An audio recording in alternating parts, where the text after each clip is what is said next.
Hello and welcome to another OMFL Jackson Jaguar Minute, the recap show I do for the OMFL Jacksonville Jaguars in order to get the 100 points needed for silver incentive rewards, and no other reason. I am, as always, Mike Fleury, aka Mick Fleury, and again, this might not continue beyond this episode, but we're going to keep giving it a shot and see where it leads. For now, let's talk about this week's show. This week's show is going to be about the Marshon Lattimore trade. The Jaguars, me, sent the New Orleans Saints, Nate, our first-round pick in 2025, projected at 14th as the time of the trade, for the superstar X-Factor cornerback. We're going to pull up his page right here. Lattimore is a 28-year-old, as I mentioned, superstar X-Factor corner. And my hope is that I will get at least 2 seasons from him before regression takes away his game-changing talent. Right now, he's sitting at a 91 speed, 89 but boosted to a 90 man coverage, a 92 boosted to a 93 zone coverage, 91 play rec, 93 acceleration, 97 press, 91 jumping, and a bunch of other stats that don't really matter. This past week, in his first game with the team, he had 4 interceptions. Now, I'll cover that more when I do weeks 5 through 7 in a couple episodes, but it was a dominant performance and completely changed the game in what was a pretty lopsided victory over the Chicago Bears. He had a lot of bad luck. It was not his fault at all. I got the Madden luck on my side this time, 45-13. Now, the big part of this trade, for me at least, is the contract. Now, what am I talking about? We're going to go into the contract right now, go over to corners. Marshon Lattimore, as we said, $28.90 overall, 4 years remaining. And now look at the cap hit, $5 million, 5.8, 6.64, and then 7.63 in his final year. He'll be 32. How good will he be then? I don't know.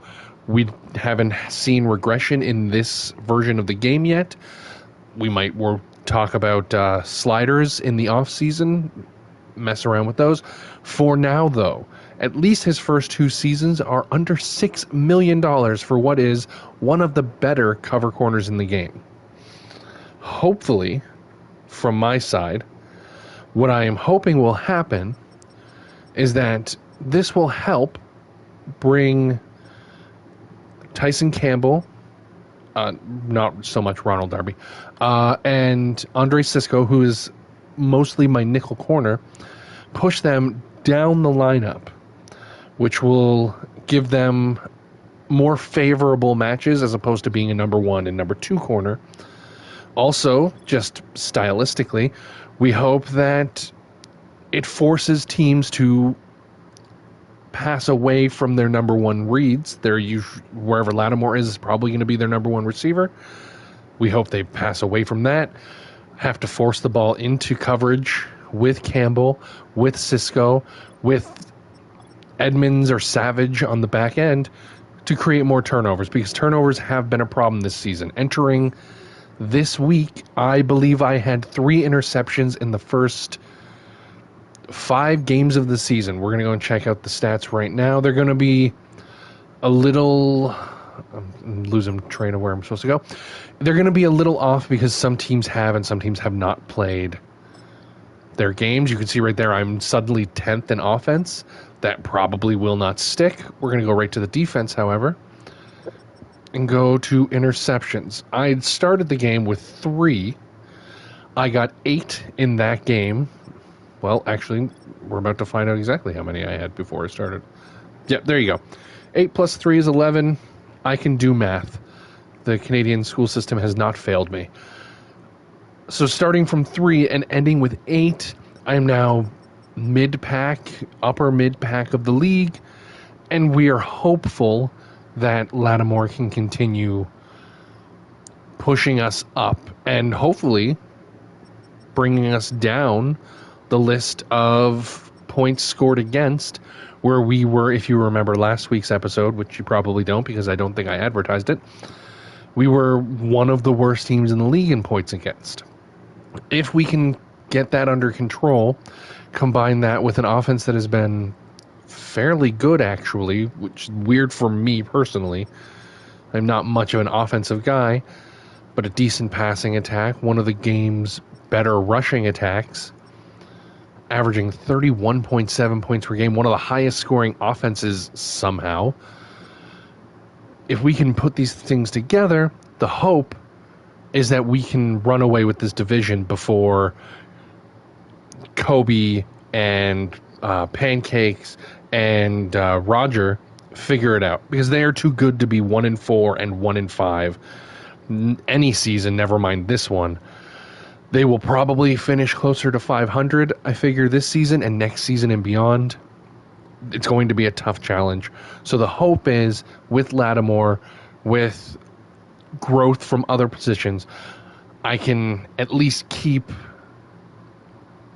competitive with them in future. But this season, I'm hoping to run away with the division. It's the reason I made the trade. I was 2-2 when I offered it to Nate, 3-2 when it finally got accepted, and now we are 4-2 in our division, which, as you can see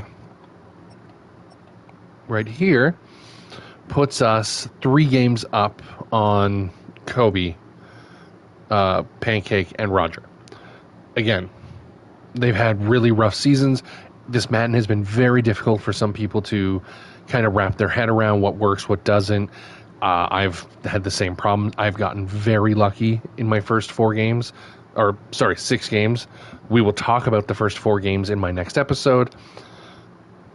But with things breaking out the way they have, with divisional matchups being the way they've been, we've managed to build up a little bit of a lead. Coming up, we have the Patriots, the Packers, who are having a fantastic season. I have no idea how the Eagles, Vikings, and the Lions have been. Actually, we can check that out right now before I sign off. Where are we? So we're in the wrong conference. So jumping into here, I could have just looked right there. I was not very smart. So what do we say? We have the Packers sitting at 5-1. We have the Vikings coming in at 3-2. They'll obviously have more games since then. The Eagles have been struggling a little bit this year, but Twinkie's always a good opponent. He's always plays good games. I played a few against him over the time, so it's not going to be an easy game. And what was the other team I said I had to play? Oh, the Patriots, who are currently 3-3, but like 100. They're one of the top offenses right there with us. Their problem has been defense, which I can relate. So this is not an easy bunch of games coming up. A bunch of divisional games coming up could push some of my division foes into higher win brackets. Somebody's got to get a win, somebody's got to get a loss. 2-3 wins over Indianapolis and Houston, and Kobe's right back in it. So it's not a foregone conclusion. Lattimore is a huge, huge piece to get going forward. It does cost us a first-round pick, but with not using custom draft classes this time around, my general thought is whoever I get will definitely not be as good as Lattimore in this cycle, and sure, I could maybe use them for next cycle, but I can get a corner in the second draft or the third who I can build up and hopefully have them for Madden 26 should we continue beyond then. Anyways, that just about wraps it up for us here. Next episode, we will finally break down weeks 1 through 4. I'm a little behind, but I'm trying to catch up rather. For the OMFL Jaguars, I am Mike Fleury, and as always, we'll add outros to the list of things I need to work on for next time.